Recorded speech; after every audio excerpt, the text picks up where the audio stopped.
வணக்கம் நண்பர்களே. இப்போ நம்ம டிரைவிங் கற்றுக்கிறத பற்றி ஒவ்வொன்றா நான் கொஞ்சம் அடுத்தடுத்து வீடியோவில் நான் சொல்கிறேன் உங்களுக்கு. டிரைவிங்னா வந்து எல்லாருமே வண்டி ஓட்டிடலாம், எல்லாருமே நம்ம சாலைகளில் பயணம் பண்ணலான்னு சொல்லிட்டு எல்லோருக்கும் ஒரு ஆசை தான். கார் வாங்கணுன்ற ஒரு ஆசை. அந்த ஆசையில் எல்லாமே வந்து ஏதாவது ஒரு பாடுபட்டாவது ஒரு செகண்ட் ஹேண்ட் காராவது வாங்கி நம்ம ஓட்டினோம், நம்மளே சொந்தமாக ஓட்டணும், நம்ம வெளியில் போய் கார் எடுக்கக்கூடாது. எல்லோருக்கும் அந்த கார் ஆசை இருக்கிறது உண்மைதான். மனுஷனாக பிறந்துட்டா அவங்களுக்கு என்ன ஆசை இருக்குது? ஒன்று வீடு வாசல் நல்லா அமையணும், படிப்பு, வேலை. அடுத்தபடியாக என்னென்னா ஒரு கார். இந்த கார் வந்து அவசியமாகி போச்சு இன்றைக்கி பொதுவாக வந்து பார்த்திங்கனாக்கா மக்கள் தொகையிலேருந்து எல்லோருக்கும் தலைக்கு ஒரு வாகனன்ற மாதிரி ஆகிப்போச்சு இன்றைக்கி காலகட்டம். ஸோ இன்றைக்கி வாகனங்கள் பெருக்கம் ஜாஸ்தி ஆகிடுச்சு. வாகன பெருக்கம் ஜாஸ்தி ஆகிடுச்சுனாக்கா எல்லாம் பப்ளிக் டிரான்ஸ்போர்ட் யூஸ் பண்ணுறாங்கனாவே இல்லை, கிடையாது. நம்மளோட ப்ரைவசிக்காக தனித்தனியாக அவங்கவுங்க ஒரு வெஹிக்கிள் யூஸ் பண்ணிட்டு நம்ம போகிற மாதிரி ஆகிடுச்சு இன்றைக்கி காலகட்டம். அதில் வந்து பார்த்திங்கனாக்கா இப்போது சாலை விபத்துக்கள் நிறைய ஆகுது. இதுக்கு என்ன காரணம்னு கேட்டாக்கா அறியாமை, சரியான பயிற்சி இல்லை.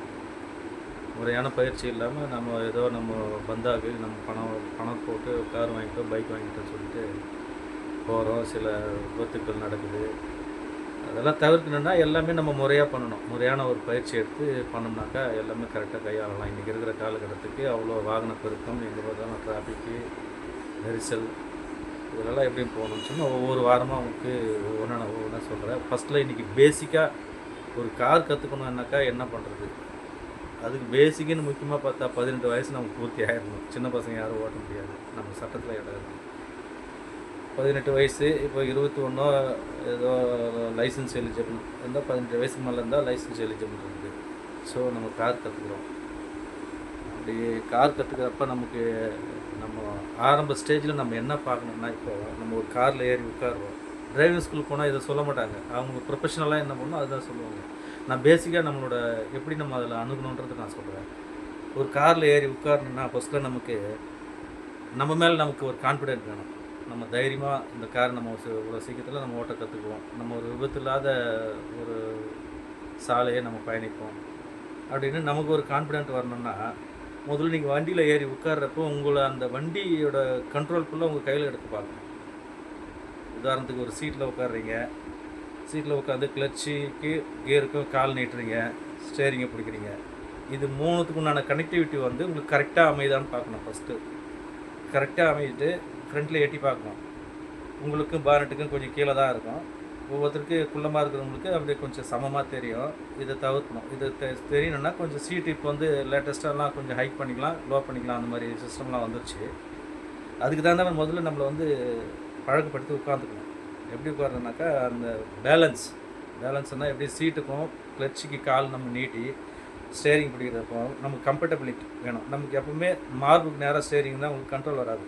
வயிற்றுக்கு நேராக இருக்கிற மாதிரி இப்படி பிடிச்சி நான் 2 கையும் பிடிச்சி சைடெல்லாம் பிடிப்பாங்க. இப்படிலாம் பிடிக்கக்கூடாது, இப்படிலாம் பிடிக்கக்கூடாது, இப்படி தான் பிடிக்கணும். ஸ்டேரிங் வைக்க பிடிச்சி நமக்கு நேராக கம்ஃபர்டபுளாக கரெக்டாக இருக்கான்னு உட்காரணும். கால் நீட்டி பார்க்கணும். கிளச் மறிக்கிறதுக்கும் ஏர் மறிக்கிறதுக்கும் கரெக்டாக இருக்கான்னு சொல்லிட்டு முதல்ல இந்த பொசிஷன் கரெக்டாக வந்து அவங்களுக்கு ஒரு கான்ஃபிடென்ட் வரும்.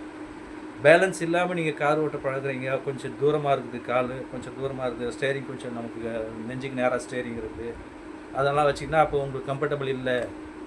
நீங்கள் என்ன தான் வண்டி நல்லா தரவாக ஓட்டுறவங்கிட்ட கூட கேளுங்க. ஃபஸ்ட்டு கம்ஃபர்டபுளாக நீங்கள் உணர்ந்தால் மட்டும்தான் உங்களுக்கு அந்த தைரியம் வரும்.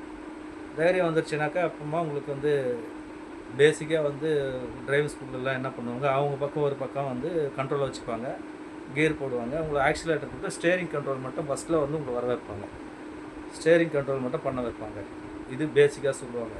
இதுக்கு சொல்கிறதுக்கு முன்னாடி நான் என்ன பண்ணுன்றதை நான் சொன்னேன் உங்களுக்கு. இப்போதைக்கு என்ன சொன்னேன்னாக்கா, சீட்டில் உட்காடுறோம். சீட்டில் உட்காந்து கால் 2 நீட்டுறோம். நீட்டி கிளச்சுக்கும் பிரேக்கு ஆக்சிலேட்டர் 3 ஃபங்க்ஷன் பண்ணணும். கீழே நீங்கள் குனிஞ்செலாம் பார்த்து பண்ண முடியாது. எல்லாமே நம்ம இங்கேருந்து கீழே ஏற்றி மேலே நமக்கு பிரெயினில் என்ன சொல்லுதோ அதை நம்ம செய்ய போகிறோம். இது பேசிக். ஃபஸ்ட்டில் உட்காந்து சீட்டை பிடிச்சி நமக்கு கம்ஃபர்டபிலிட்டி பார்க்கணும். சீட்டுக்கு நம்ம கிளச்சுக்கு இருக்குது, நம்மளோட ஃப்ரண்ட் வியூ, சைடு வியூ எல்லாத்துக்கும் நம்ம கம்ஃபர்டபுளாக நல்லா பரவாயில்ல, நம்ம நல்லா ஸ்டெடியாக உட்காந்துட்டோம், இதுக்கப்புறம் நம்ம கார் ஓட்ட போகிறோம் அப்படின்றத ஃபஸ்ட்டு நீங்கள் உணரணும். இல்லை நான் ஒரு பக்கம் உட்காந்துட்டு சார் எனக்கு கால் எட்டலை சார், சீட்டை அட்ஜஸ்ட் பண்ண, அதுதான் உங்களுக்கு வேலை. சீட்டை ஃபஸ்ட்டில் நீங்கள் அட்ஜஸ்ட் பண்ணணும். அட்ஜஸ்ட் பண்ணி அது கரெக்டாக உட்காந்துட்டு ஃபஸ்ட்டு பொசிஷன் அந்த பொசிஷன் கரெக்டாக வந்துட்டாரு உங்களுக்கு நம்பிக்கை வந்துடும். ஓ, நான் நல்லா கரெக்டாக உட்காந்துருக்கேன், நான் எனக்கு இந்த பேலன்ஸும் நல்லா கரெக்டாக இருக்குது, கால் நல்லா நீட்டுறேன், கிளச்சி போடுறேன், கியர் போடுறது கரெக்டாக இருக்குது, ஸ்டேரிங் எனக்கு நல்லா கரெக்டாக இருக்குது, இந்த பேலன்ஸிங் ஃபஸ்ட்டில் வந்துருச்சுன்னா உங்களுக்கு ஒரு கான்ஃபிடன்ஸ் வந்துடும்.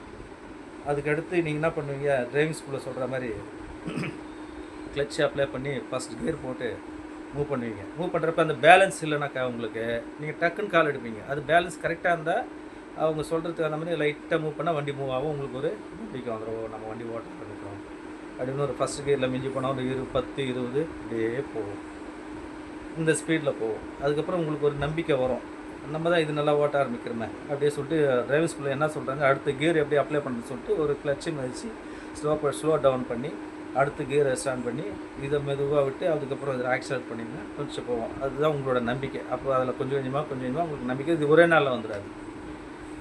இது வந்து படிப்படியாக கொஞ்சம் கொஞ்சமாக உங்களுக்கு தைரியம் வந்து ஃபஸ்ட்டில் சீட்டில் உட்காந்து செட் பண்ணி நீங்கள் கியர் போட்டு மூவ் பண்ணுறது ஃபஸ்ட்டு ஸ்டெப்பு.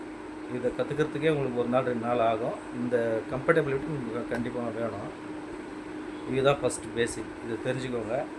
தெரிஞ்சுக்கிட்டு அடுத்த கிளாஸில் மற்றபடியாக மூவ் பண்ணுறது, ரோட் வியூ மற்ற அடுத்து நான் உங்களுக்கு சொல்கிறேன், ஃபாலோ பண்ணலாம்.